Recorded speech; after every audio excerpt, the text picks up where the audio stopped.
Gledate Gorenjska poročila na GIF TV. Nahajava se v Bohinjski Bistrici, kjer poteka v Eko hotelu simpozij trajnost razvoja zavarovanih območij. Zakaj so zavarovana območja toliko pomembna? Smo v Bohinju. Bohinj je prava oaza trajnostnega razvoja zavarovanih območij. Tu imamo Triglavski narodni park, tu imamo naše Julijske Alpe, tu imamo neokrnjeno naravo, ki je vendarle ob biotski raznovrstnosti tudi pomembna za vse naše dejavnike od turizma, potem kmetijstva, obranega, urbanega območja, podeželja, kjer mi na avtentičnem okolju, tudi ne samo v Bohinju, na širši Gorenjski, tudi v območju Kranja, kjer je tudi naš center, biotehnični center Naklo, kjer mi izobražujemo za ta naravovarstveni, potem kmetijski, hortikulturni, prehranski in tudi živilski del, ki ga želimo povezati tudi z samim trajnostnim turizmom, torej ekologijo,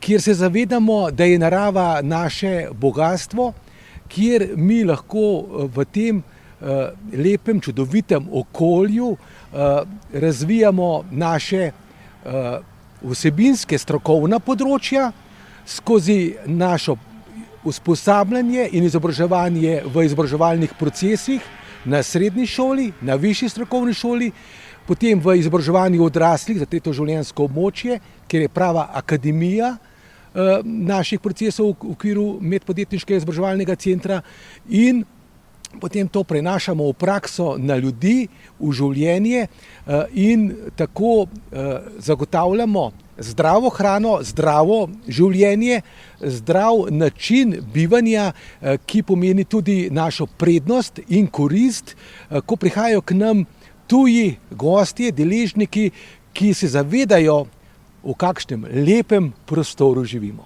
In kakšen je sistem in kje so pravzaprav izhodišča? Izhodišča so, kot je bilo tudi na našem posvetu povedano, tudi v samih evropskih direktivah, ki jih potem preko naše zakonodaje prenašamo v slovenski pravni red.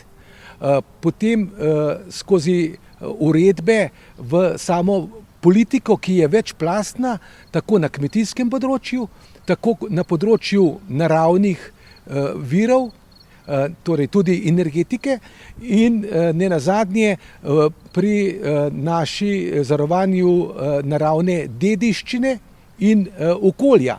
Hkrati pa pri vsem skupaj to tudi v praksi, v lokalnem okolju uporabljamo tudi pri pridelavi zdrave hrane, ohranjanje naših kmetijskih vrst, ohranjanju semen, ohranjanju vseh vsebin, ki pomenijo tudi prednost, naprimer zavarovana območja, kot so Triglavski narodni park, kot je naprimer tudi v naši neposredni bližini naravni rezervat Bobovek. In še veliko takih stvari imamo v Sloveniji, kjer jih je potrebno tudi skozi lokalno politiko, skozi lokalne koncepte, lokalne uredbe udejanjiti v praksi. To pa včasih pride do problemov ravno v lokalnih skupnostih, kjer so prioritete zelo različne. In tukaj je pomembna ta politika, usklajevanje. Mi ozaveščamo mlade že sedaj, od vrtca, srednje šole, osnovne šole, srednje šole, višje šole, visoke šole in seveda v vseživljenjskem učenju, da je pomemben element znanje, osveščanje in zavedanje, kako pomemben je ta naravovarstveni in tudi kmetijski in tudi prehranski vidik, ki ga moramo nenehno spodbujati, razvijati in z razvojnimi projekti, ki jih imamo naprimer v naši projektni pisarni, kjer delamo z evropskimi državami. Velike 40 projektov imamo na biotehničnem centru Naklo v povezavi z Evropsko unijo, prenaša tudi te prakse iz tujine k nam in nazaj in na malih pilotskih projektih potem prenašati, testirati in udejanjati v prakso, v življenje, v samo usmeritev, ki je podpora našim ljudem na podeželju, kmetijam in tudi šlegoči se mladini. Lepo pozdravljeni tukaj v Bohinju. Hvala in sem prav vesel, da sem bil povabljen na ta čudovit dan v ta slovenski biser. Tukaj so organizirali simpozij trajnostnega razvoja zavarovanih območij, tako rekoč se nahaja v zavarovanem območju v sklopu Triglavskega narodnega parka, ker je pomembno kmetijstvo, o katerem ste tudi vi spregovorili na današnjem simpoziju in pokrivate tudi odbor za kmetijstvo v Evropskem parlamentu. Ja, tako je. Letošnje leto je drugi posvet. Sodeloval sem tudi lansko leto, ko je bil prvi posvet v okviru festivala Cvetja tu v Bohinju. In veseli me takšen način sreče, kjer se srečamo pravzaprav vsi tisti, ki smo odgovorni za ta trajnostni razvoj. Na eni strani kmetici, na drugi strani tisti, ki se ukvarjajo z zavarovanjem narave in imamo včasih tudi različne poglede, vendar je ravno to, da se dobimo skupaj in o tem spregovorimo in poiščemo skupne rešitve. V tem dialogu, kjer se na eni strani tudi kmetijstvo mora priznati ta vloga, da je skozi stoletja ohranil slovensko krajino, da je kmetijstvo pravzaprav prvi ukrep varovanja narave.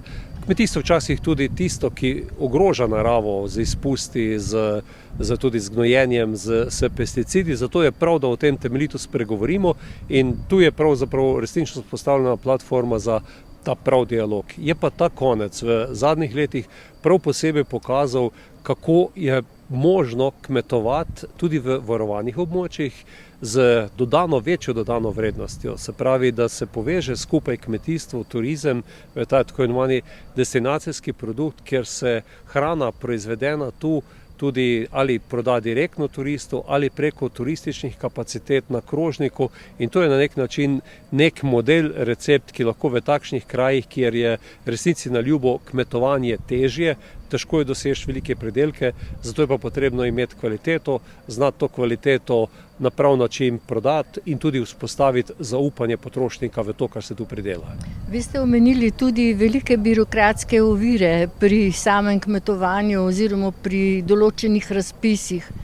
Ja, gre za več stvari. Eno je ta regulatorni okvir, kjer se včasih tudi od kmetov zahteva zelo veliko birokratskih ovir. Omenil sem to primer pri uredbi o trajnostni rabi pesticidov, kjer si je komisija zamislila, da bi kmet pravzaprav vsak večer poročal, kaj je počel oziroma zakaj je uporabil pesticide in tudi dnevno poročal o tem. Tako da mislim, da to je nepotrebno.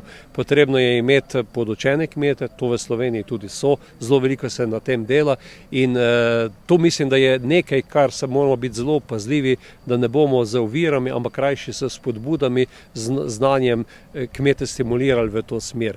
Drug tip teh birokratskih ovir so včasih zelo zakomplicirani razpisi.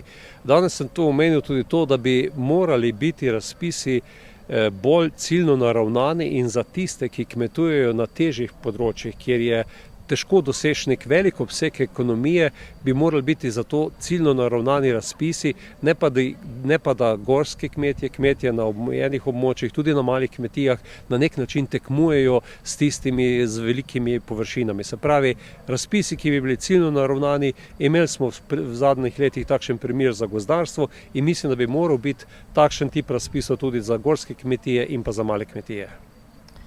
Spregovorili pa ste tudi o sami prehrambeni dejavnosti, ki je vedno bolj pomembna, ker nas trg zasipa oziroma celo te prehrambene firme se umikajo iz Slovenije.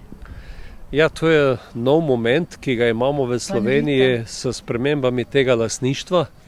Na nek način kaže to, da je mogoče kje drugje zavedanje, kako je prehranska industrija strateška panoga večje, kot je v Sloveniji.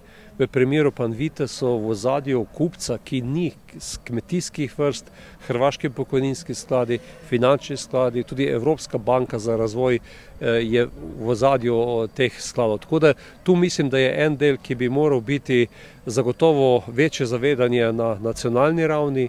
Imamo tudi inštitucije, ki upravljajo z državnimi deleži v takšnih podjetjih in prehranska industrija bi morala zagotovo biti tudi del nekih strateških naložb.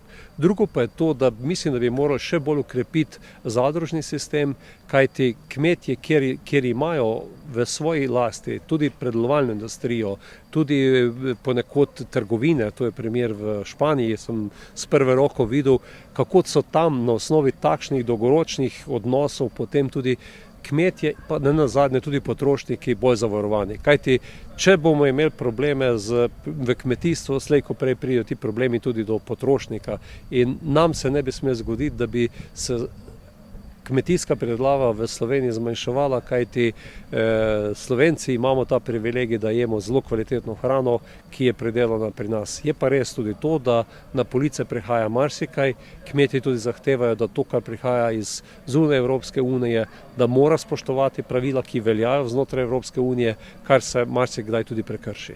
Ali menite, da bodo po evropskih volitvah druge usmeritve v zvezi z kmetijstvom, kot so zdaj nakazane? Zelo veliko smo že govorili zdaj ob zaključku mandata, kaj so te izzivi. Zagotovo je velik izziv širitev Evropske unije proti Ukrajini, proti Srbiji. Niti ne polnopravno članstvo. Smo že videli, ko je bil prost pretok teh živil na evropski trg, je povzročil zelo velike pretrese. Tako da to je eno od teh izzivov. Dogaja se tudi velika lastniška koncentracija, kajti finančni skladi, nepremičninarji iz preteklosti so vlagali večino v nepremičnine, danes vlagajo v kmetijske površine, zato je ta tako imenovano capping, plačilo navzgor, se pravi, da morajo biti tisti, ki imajo ogromne površine, bistveno drugače subvencionirani kot tisti družinske kmetije. Se pravi, poudarek družinskih kmetijah, in tu je bil predlog že v tem mandatu, da tisti, ki imajo več kot 300 hektarov, zelo veliko takih farm je po Evropi, enostavno ne bi smeli več dostopa do teh subvencij, ta denar pa preusmeriti na manjše kmetije in na gorske kmetije, ki so konec koncev tudi porok za poseljeno podeželje in tudi za trajnostni razvoj v kmetijstvu. Klemen Langus, direktor Zavoda za turizem Bohinj, lepo pozdravljen. Lep pozdrav tudi vam. V teh dneh se bo začel festival alpskega cvetja v Bohinju in zagotovo je današnji simpozij namenjen tudi temu razmišljanju na trajnosti zavarovanih območij. Ja, točno tako, ne. Že od začetka festivala, torej od prvega festivala davnega leta 2007, organiziramo strokovne konference oziroma delavnice znotraj samega dogodka z namenom, da bi s pomočjo strokovne javnosti osvetlili problematiko razvoja in varovanja okolja v zavarovanih območjih na eni strani in na drugi strani, da bi našli rešitve. No in že lansko leto smo začeli z eno pomembno konferenco, ki se letos nadaljuje in na splošno rečeno gre za pravzaprav iskanje dialoga med kmetijstvom, naravovarstvom oziroma varovanjem okolja in turizma. To pravzaprav so trije pomembni sektori, ki določajo ta naš prostor, alpski prostor, ne samo tukaj v Bohinju, ampak tudi širše v območju Julijskih Alp, v območju pravzaprav cele alpske Slovenije, pa ne nazadnje v območju celotnega alpskega loka. Gre za tri sektore, ki na nek način, na eni strani kmetijstvo, ki daje hrano, ki ustvarja kulturno krajino, in kulturna krajina je sama po sebi tudi turistični produkt, ker nenazadnje gosti in obiskovalci hodijo gledati naše lepe doline, naše lepe planine, naše cvetoče travnike, ne, se pravi, istočasno, ko ohranjamo krajino skozi kmetijstvo, tudi lahko ustvarimo dober turistični produkt. Sedaj se pa potem tudi pojavljajo različne izzivi izzivi in vprašanja, ko gre pa tudi seveda za ohranjanje narave. Na eni strani ohranjanje narave in tukaj moramo poiskati primeren dialog s kmetijstvom in istočasno primeren dialog tudi za turizmom. In zato so te konference in letošnja je res izjemno močna tudi strani zasedbe. Tukaj gostimo dva izjemna poznavalca kmetijske politike na evropski ravni. Tukaj z nami je gospod Burčer, direktor direktorata za kmetijstvo pri Evropski komisiji. To se pravi, to je prvi človek kmetijstva oziroma prvi človek za področje kmetijstva v Evropski uniji. Z nami je gospod Peter Šmit iz Ekonomsko-socialnega sveta, ki je danes izjemno lepo predavanje imel o odnosu in o poštenem plačilu za pošteno delo tudi kmetijskemu sektorju. Tega se tudi, po mojem mnenju, v turizmu, tudi sam prihajam iz vrst turizma, premalo zavedamo. In tukaj bomo zdaj v nadaljevanju še slišali predstavnike strani varovanja narave in turizma in iskali prepotreben dialog. Na nek način želimo pokazati in dokazati, da je samo z dialogom možno rešiti kar pereče probleme, pred katerimi smo soočeni v trenutnem času in prostoru. In jaz verjamem, da lahko pač tudi v Bohinju skozi Mednarodni festival alpskega cvetja in skozi organizacijo te konference pridamo svoj kamenček v ta velik mozaik vprašanj in pa potem tudi odgovorov. No, v enem delu je to zavarovano območje, v katerem pa v zadnjem času opazujemo tudi vedno več divjadi, tudi volkovi se pojavljajo, ki pa delajo škodo na tem področju. To je ravno stvar, na katere morajo odgovoriti strokovnjaki. Turizem tukaj vedno, zato pa to organiziramo. Turizem vedno nekako bo prisluhnil strokovnim odločitvam v teh primerih in je zato pomembno, da je upleten in da razume, zakaj dejansko je to takšno veliko problem, oziroma zakaj je to sorazmerno problemsko vprašanje, pa veliko vprašanje in da razume tudi stališča ali kmetijstva ali naravovarstva, ker nenazadnje je sam potrošnik vsega tega, kar ustvarjata te dva sektorja, kot sem prej omenil. Naravovarstvo in narava ohranja to biodiverziteto, je tisto, kar je samo po sebi lahko turistični produkt. Na drugi strani je pa tudi urejena kulturna krajina, ki jo ustvarja kmet, ki dejansko ima lahko velike probleme in izzive zaradi velikih zveri, tudi turistični produkt. Skratka, turizem mora razumeti te pereče vprašanja, zato da bo lahko tudi sam s svojo močjo, in ta moč se skriva seveda v ekonomski podlagi tega sektorja, lahko vsaj pripomogel k nekim rešitvam.